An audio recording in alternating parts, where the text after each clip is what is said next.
동국제강 2022년도 1분기 실적을 스루풋 회계로 분석을 해서 연말 매출까지 예상해 보는 것으로 진행하겠습니다.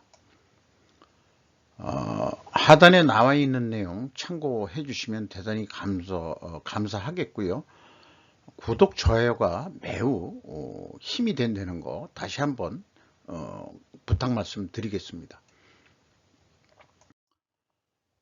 오늘자 기사에 이 조선비즈 권오은 기자의 르포 기사로 되어 있는데요. 나무무늬의 질감까지 동국제강 컬러강판 공장 르포 기사를 냈습니다. 먼지는 불량이라는 캐치프레이즈 하에 반도체 공장 부럽지 않은 생산 라인, 저탄소 친환경 초점을 맞춰서 재료부터 생산 라인까지 전환을 저탄소 친환경 초점으로 공정을 전환했다. 이런 이제 소개 내용이 되겠습니다. 여기 나와 있는 내용을 그대로 한번 읽어보겠습니다. 동국제강은 친환경 컬러 강판을 앞세워 수출을 확대하고 있다. 컬러 강판사들의 공급량이 늘면서 갈수록 경쟁이 치열해지는 내수 시장 대신 기술 경쟁력을 토대로 해외 시장을 공략하겠다는 전략이다. 이 해외 시장이 뉴스 제목에는 이제 유럽으로 되어 있습니다. 장세욱 동국제강 부회장은 DK 동국의 약자겠죠. 컬러비전 2030을 발표 2030년까지 컬러 강판 연간 100만 톤 생산 체제를 구축하고 매출을 2조 원까지 늘리겠다는 청사진을 밝힌 바 있다 하는 게 이제 주요 내용이 되겠습니다. 그럼 이런 기사를 내는 데 있어서 르포 기사라면은 기자가 뭔가 선택해서 한 거냐 아니면은 동국제강이 기업 홍보 차원에서 어떻게 기자하고 접촉을 해서 르포라는 이름으로 이 기사를 낸 건지 그것은 이제 불분명합니다만 제 느낌상으로는 아마 홍보 역할의 의도를 가지고 기사화된 거 아니겠느냐 이런 생각을 지울 수가 없어요. 주가를 보면은 13,400원으로서 2021년 말 주가보다 2,500원이 하락을 했고 장부 가격으로는 45% 선이 되겠습니다. 이것은 방금 전에 녹화를 끝낸 현대제철 이 시장 가격에 비해서는 그나마 그래도 높은 편입니다. 요게 이제 그렇다 하더라도 이 철강 회사들이 이렇게 이제 저평가 받고 있다는 것은 좀 문제가 있다고 볼 수가 있죠. 적어도 국내 시장 증권시장 보호를 위해서는 어떻든지 간에 개인 개미 투자자들 이전에 어떤 증권사들도 나름대로 경제에 기여한다 이렇게 본다면은 장부 가격에 가까이 가도록 그렇게 또 유도해야 되는 그런 것도 좀 필요하지 않느냐 개인적으로 이제 요즘 그런 생각이 좀 들어요. 너무 내려가도 이제 좀 너무 내려가고 있다 이제 이런 생각을 좀 하게 됩니다. ESG 기업가치 이것은 좀 설명을 생략하도록 하겠습니다.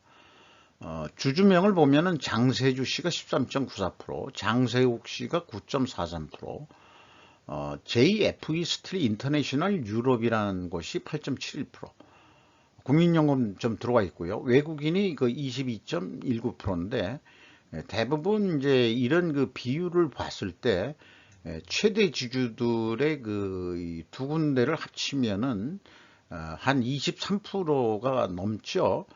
그러니까 경영권 유지는 가능하게 이 투자하시는 투자 기관들도 보면은 그거는 넘지 말자. 왜냐하면은 우리가 경영권을 탐내서 투자하는 것 같이 보일 것 같다.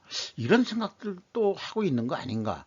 많은 회사들을 해보지만은 이 최대 주주 지분을 넘은 삼성전자라든지 포스코 홀딩스 이런 경우 아주 대표적인 예를 보면은 국내 최대 주주보다 지분율이 한 2배 이상 많게 삼성전자도 그 거의 50%가 넘어버렸죠. 그러면은 뭐 그 개미주주나 우호지분을 다 합쳐도 삼성전자가 외국 지분을 못 따라갑니다. 그러면은 이제 해석을 어떻게 하게 되냐 그러면, 이거는 이제 국민 기업이 아니다, 우리나라 기업이 아니다, 이제 외국 자본에 의해서 지배되는 기업이다. 그것이 이제 벌어진 것이 확실히 전 정권 하에서 더 극명하게 벌어졌다. 저는 그렇게 생각을 하는데요. 삼성전자, 그 다음에 포스코, 그 다음에 SK 하이닉스 등 또 다른 여러 그 잘 나가는 기업들의 지분율을 보면은 외국 자본 지분율이 국내 최대 지분율보다 국민연금을 합하더라도 안 되는 그런 게임이 이미 국내 그 금융시장은 그렇게 그 점령이 돼 있다. 이거를 이제 또 비판적인 그 용어로 얘기를 한다면은 금융자본에 의한 간접 식민지 시대다, 이렇게까지도 이제 그 표현해 볼 수 있는 거죠. 그러면 그게 잘못된 거냐? 뭐 저는 그렇지는 않다고 봅니다. 우리나라도 거꾸로 이제 그 미국 기업을 살 수 있는 거고, 금융시장이 개방됐기 때문에 우리도 뭐 중국에 투자하고 또 그렇게 하고 있지 않습니까? 또 유럽 자본도 뭐 상당히 많이 들어와 있는 것도 현실이고요. 그런 거기 때문에 이거는 뭐 그 글로벌 그 금융시장 입장에 봐서는 뭐 그렇게 그 국수주의적이고 그 뭐 그런 식으로 생각할 필요는 없는 것이라고 생각이 합니다만은, 그러나 이제 감성적으로는 조금 기분이 언짢다, 많이 언짢다, 이런 것도 숨길 수 없는 그 국민으로서의 이 감정이 좀 들어가는 얘기죠. 뭐 그렇다는 얘기고요. 스르프 손익 분석 내용에 와서 그 위에 있는 그 화두를 그 생각하면서 좀 얘기를 해보고자 합니다. 제가 그 소개하는 스르프 실전 분석 회계가 ESG에 적합한 회계인가, 이런 그 관점에서 좀 봐주시기 바랍니다. 매출이 거의 2조 원대로서 전년 동기보다 51.2%가 증가했는데요. 여기도 마찬가지로 매출에 비례하는 매출 재료비가 조금 더 그 인상이 됐습니다. 증가를 했습니다. 그러니까 상대적으로 우리나라 그 요즘 일반 제조업들이 매출 증가보다는 말하자면 매출 재료비가 더 증가한 그런 현상들이 나타나고 있죠. 왜냐하면 이제 국제 원자재 가격들이 대폭 인상이 돼가지고 그런 상황이고, 그 대신 그만큼 원재료 연동만큼 제품 가격을 올릴 수 있냐 그러면 그렇지 못하다는 게 이제 현실인 거죠. 경쟁 관계도 있고, 어떤 품목, 어떤 제품이나 어떤 가격들은 정부 통제에 근거가 있는 법의 근거를 두고서 통제를 당하는 경우도 많기 때문에 그럴 것입니다. 그러나 이제 일반 그 제조업에서는 규제가 있든 없든지 간에 경쟁 관계상 원재료 인상폭만큼 연동해서 제품 가격에 쉽게 반영은 하지 못하고 있다라는 게 현실일 것 같습니다. 그러나 스르프 절대치 금액은 41.2%가 증가를 했고요. 다만 스르프율이 2.1% 이제 하락을 했습니다. 스르프 회계 쪽은 이 스르프도 중시하지만 스르프율 역시 중시하는 것으로서 이것이 플러스가 되도록 기업은 모든 경영의 목표를 1순위를 두고서 운영을 해야 된다는 것에 방점을 두고 있죠. 운영비용은 30%가 증가했습니다. 그 결과 TOE 생산성은 1.40으로서 전년 동기보다 0.11포인트 상승했습니다. 영업이익은 1663억 원으로서 원가회계 영업이익보다 13억 원 적은 수치입니다. 전년도보다 그 갭이 줄어든 이유는 그 재고자산이 크게 증가하지는 않았기 때문입니다. 재고자산 명세를 보면은요, 동국제강에 대해서는 좀 쓴소리를 좀 많이 하고 싶은데요. 동국제강 공시의 문제는 주석의 수치 데이터를 모두 문자 속성으로 저장해 놓아서 이용자들이 그 수치를 제대로 분석할 수 없게 만들고 있습니다. 이렇게 이 하단과 같이 분석을 위해서 일일이 제가 다 재입력을 했다는 것이죠. 100만 원 단위로. 이것은 기업에 대한 신뢰도를 크게 떨어뜨리는 일이라고 저는 주장을 하고자 합니다. 남들은 다 수치로 하는 거를 왜 동국제강은 문자 속성으로, 물론 이제 동국제강만 그렇다는 얘기는 아니에요. 근데 많은 기업들은 다 그 숫자 속성으로 데이터들을 공개하는데 왜 이 동국제강은 아주 그 거의 모든 주석 데이터를 그 엑셀 데이터 빼고요. 왜 그 문자 속성으로 다 입력을 해놨는지 이해를 못하겠습니다. 어쨌든 또 분기보고서도 공시를 안 했습니다. 그래서 요 표를 만드는데 연간 사업보고서에는 이제 연간 이거는 이제 2021년 말이 되고 2022년 초 그 기초 데이터가 되겠죠. 기초 재고. 요거는 이제 가져왔습니다. 그런데 그러면 이제 제가 분석을 위해서 WCI 금액이 얼마냐 이거를 뽑아야 되는데 요게 비용의 성격적 분류에 이게 나와 있는 금액입니다. 비용의 성격적 분류에는 마이너스 6619로 되어 있거든요. 요거는 이제 재고가 증가했다는 뜻입니다. 기초에서 기말을 빼는 거로 되어 있거든요. 이 비성분 쪽에서는. 근데 이제 요거는 기말에서 기초를 빼는 거니까 요거는 이제 마이너스를 없애고 이제 전환을 합니다. 플러스로. 그러면은 요 금액을 증가가 했다면은 현재 1분기 말 WCAI 금액은 5,302억 원이 됐을 것이다. 이렇게 역으로 풀어낸 거죠. 또 2021년 말 1분기 것도 3,409억 원이 될 것이다. 이렇게 이제 역산으로 풀어낸 거죠. 이렇게 해서 이것을 가지고 이제 또 분석을 했다. 그런 얘기가 되겠습니다. 비용의 성격적 분류 내용은 공시가 되어 있습니다. 아까 말씀드린 대로 재고자산의 변동 범위, 변동 금액이 이제 나와 있고요.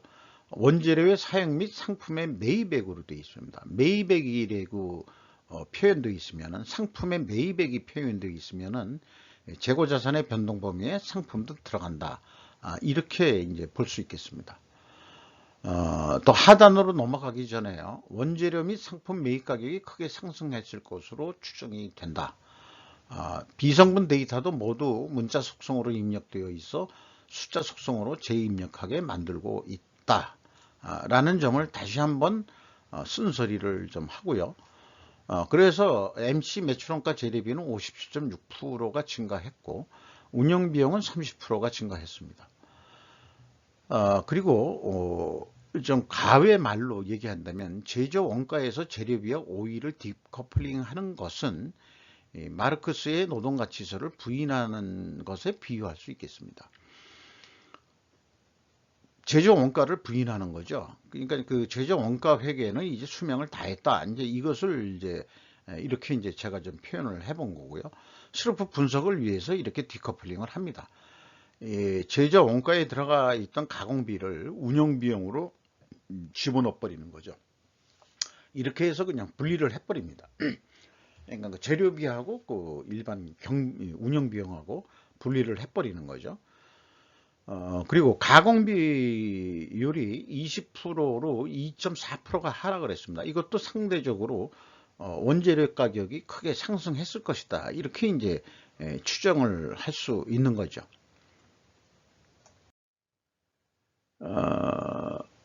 PQ 총 제조 비용은 제가 역산으로 맞춰놓은 거기 때문에 비교의 의미가 없고요. 운영 비용 중에서 주요 비용 중 인건비가 673억 원이 집행이 됐는데 전년 동기보다 13.5% 증가했고요. 직원 수는 18명 증가를 했고 분기 평균 임금은 2,670만 원.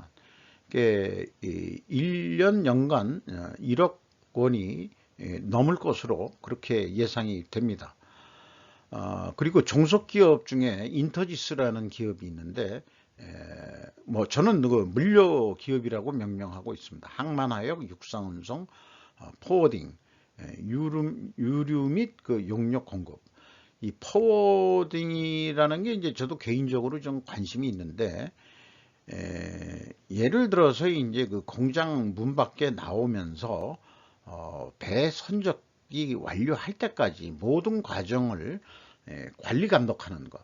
그러니까 포워딩이라 그러면은 포괄적으로 항만하역, 육상운송, 그다음에 여러 가지 그 이 통관에 필요한 이 관세 작업, 이런 걸 포함까지 해가지고 그 FOB라고 그러면 이제 그 이 선화증권, 그 BL이라고 그러나요? 뭐라 그러죠? 그 저 잊어버렸는데 옛날 그 실무 때가 잊어버렸는데, 그런 거를 발급해서 기업한테 다시 넘겨주는 그런 행정 서비스까지 포함해가지고 이제 그 돈을 버는 회사, 이런 게 이제 그 인터지스라는 회사를 만들어서 하고 있다는 얘기죠. 어, 뭐 금액은 커도 뭐 항만하역을 한다 그래도 그 뭐 항만하역비 또 나가는 거 또 이분 그 인터지스라는 이름으로 다 그 이 대행을 할 거고요. 육상운송비도 요즘 뭐 그 이 말하자면은 뭐죠, 그 저기 그 화물연대 사람들이 파업을 일으켜 가지고 그런 겁니다만은, 인터지스라는 데서 장악을 하고 있다면 화물연대에 가입을 했든 안 했든 간에 어떤 강제력이 행사할 수 있었지 않았을까? 저는 그렇게 상상을 해봅니다. 그러니까 제가 그래서 그 딴 그 어떤 그 방송에서는 물류를 키워야 된다라고 주장을 한 바가 있습니다. 물류가 경제의 동맥인데 이 동맥을 제대로 관리 안 한다는 것은 문제가 있다. 그러니까 그 경제의 그 동맥을 제대로 우리가 관리를 하자. 물론 이제 정맥도 필요한 겁니다. 그거는 이제 그 폐기에 관한 물류라고 할 수 있겠죠. 잠깐, 물류도 저 개인적으로는 대단히 그 관심 있는 그 업종에 해당합니다. 어, 어, 여기까지 좀 말씀드렸고요. 그 다음에 이제 전력 연료비가 26.3% 증가를 했고, 운반비가 이게 이제 운반비가 이제 이 항만하역 이런 비용까지 다 수출제비까지 이제 포함한 건지 여부는 잘 모르겠습니다만은, 그게 112.9%나 증가를 했습니다. 이렇게 많이 증가했을까? 이게 자회사기 때문에 많이 올려준 거 아닐까? 이런 생각도 좀 해보게 됩니다. 그래서 이제 그 중소기업을 들여다보니까 물류기업이 있구나, 인터지스라고. 이건 상장 기업은 아니죠. 네. 다음 장으로 넘어가겠습니다. 2단계는 이제 제가 맞춰놓은 수치이기 때문에 이제 비교 의미가 없고요. 현금 흐름표 기준 전체 재고 자산의 증감액은 일치를 합니다. 그래서 전반적으로 그 말하자면 재고자산 명세를 공개를 하지는 않았지만 한 50% 이상은 입증이 된다, 이렇게 이제 볼 수 있겠어요. WCI 그 재고 회전율은 3.2회전으로 약간 그 하락을 했고요. 그 다음에 스루픈율이 2.1% 하락을 했습니다. 이 두 가지로만 봤을 때 동일 방향의 흐름이면은 전반적으로 재고자산 매출원가 회계는 투명하다고 그렇게 가정을 합니다. 그런데 이제 그 절대치의 그 스루프 증가로 인해 가지고 운영비용이 증가했더라도 TOE 생산성은 0.1포인트가 상승했다는 거죠. 그래서 이 재고자산 회계 투명성 가정을 입증을 하려고 그러면은 원재료 가격 상승과 수르픈율 하락은 판매 가격 하락으로 입증을 해야 된다. 여기서의 하락은 상대적 하락까지도 의미한다, 이렇게 좀 이해를 해주시면 좋겠어요. 임팩트는 37.3%가 상승했습니다만은 현실은 주가가 내려가고 있다는 거죠. 매출채권 수금 속도 좋아졌고, 그 다음에 매입 채무 지급 속도도 또한 빨라졌습니다. 이것은 이제 바람직한 결과라고 할 수 있겠습니다. 원재료 가격 단순 평균으로 11.6% 상승했습니다. 그런데 이제 우리가 상대적으로 그 제품 가격이 하락했다, 이렇게 이제 그 추정을 했는데 회사가 공시한 내용을 요것도 이제 그 화폐 단위로 표시가 안 된 이유는 제가 일일이 그 수치로 입력을 하는 바람에 이렇게 이제 표시가 되게 일부러 만들었습니다. 왜냐하면 이제 제가 잊어버리지 않기 위해서죠. 그러니까 입력을 하면서 제가 그 에러를 또 낼 수 있는 거기 때문에 참 그 짜증스러운 작업이었다고 생각을 합니다. 제품 가격 하락을 상대적인 하락을 생각했습니다만은 단순 평균으로 봤을 때도 오히려 원재료 가격보다도 더 증가했습니다. 물론 이제 전년도는 원재료 가격이 66.9%가 인상이 됐습니다만은 여기 좀 화면 뒤로 안 보입니다만은 55.1% 제품 가격이 상승했습니다. 단순 평균으로요. 그러면은 그 전년도는 어느 정도 제품 가격에 많이 반영을 했다. 이렇게 되는데 이제 역전 현상이 일어난 거죠. 이래서 재고자산 매출원가 회계 투명성은 입증이 안 된다. 반만 성공했다. 이렇게 이제 말씀드릴 수 있을 것입니다. 현금 재무지표에 와서 그 캐펙스 자본적 그 투자는 없고 거꾸로 378억 원이 감소했습니다. 주요 그 감소 원인은 그 유형자산 감가상각비 등으로 나와 있습니다. 종속기업 비율은 약간 증가했고요. EAT 세후 현금 순이익은 1338억 원으로서 전년 동기보다 1.3% 상승했습니다. 이것도 주가 상승 요인에 들어갑니다만 주가 역시 하락하고 있죠. 그리고 채권자한테 2141억 원이나 갚았습니다. 그래서 슬픈 그 이자 부채 이 레버리지율은 35.3%로 감소시켰습니다. 이자율은 1%로 그 산출이 되네요. 그리고 주주잉여 현금 흐름은 이제 이익 배당인데 ROE 0.9%뿐이 되지를 않습니다. 국내 기업들이 이렇게 그 배당률이 낮은 게 또한 그 주가 하락의 주요 원인이라고 생각을 합니다. 최종 1897억 원의 현금을 벌었다. 이렇게 산출이 됩니다. 리스크 대비 현금 버퍼율은 14.9%로요. 많이 낮아졌습니다. 그 다음에 이익 잉여금률은 전년 동기보다 12.2%가 증가했습니다. EP라는 경제적 이익은 이 WACC 가중평균 자본비용을 3%로 요구했을 때 이 EP 경제적 이익은 올해는 37억 원 이익입니다만 전년도에는 549억 원 적자다. 그러니까 가중평균 자본비용보에 못 미치는 거였는데 올해는 그래도 거의 그 경제적 이익 수준에 도달을 했다. 근데 현실적으로 가중평균 자본비용을 회사는 이만큼 안 가져가고 있죠. 아까 그 이익 배당률 1% 안 됐었고요. 이자율 2%니까 한 2%뿐이 안 되거든요. 현실적으로 시장의 요구사항은 최하 3%는 될 거다. 이렇게 이제 예측을 예상을 하는 거죠. 그거에 의해 가지고 나온 금액은 37억밖에 안 된다. 그런 얘기거든요. 그러니까 예를 들어서 지금 이익 배당률을 한 1.5% 내지 2% 주더라도 남는다 그 뜻입니다. 그러니까 충분히 배당할 여력은 됐다. 이런 말씀을 또 드릴 수 있겠어요. 이렇게 1분기 분석을 해서 연말까지 한 7조 9천억 정도 매출 예상이 됩니다. 여기에 그 매출 원가는 아래 나와 있는 총 제조 원가를 기준으로 해서 재고가 변동이 없다고 증감이 없다고 가정했을 때 매출 원가가 6조 9천억 원이 돼서 목표 이익 6,700만 원 이익을 내려고 그러면은 7조 9천억 원 정도 해야 된다. 이렇게 이제 예측이 되고요. 그 다음에 이걸 어떤 단품 거래, B2B 거래의 단품 거래라고 한다면은 제한 가격이 790만 원짜리를 냈는데 계약은 790만 원 우수리 떼고 그대로 인정을 받아 가지고 그럴 경우 이제 66만 9천 원 이익이 난다. 그러면은 5%만 매출을 더 증가해 보자 했을 때 남는 거는 그 82만 7천 원. 계획 대비 23.4% 증가는 합니다만은 5% 매출을 증가하더라도 뭐 그렇게 크게 많이 영업이익이 올라갈 것 같지는 않습니다.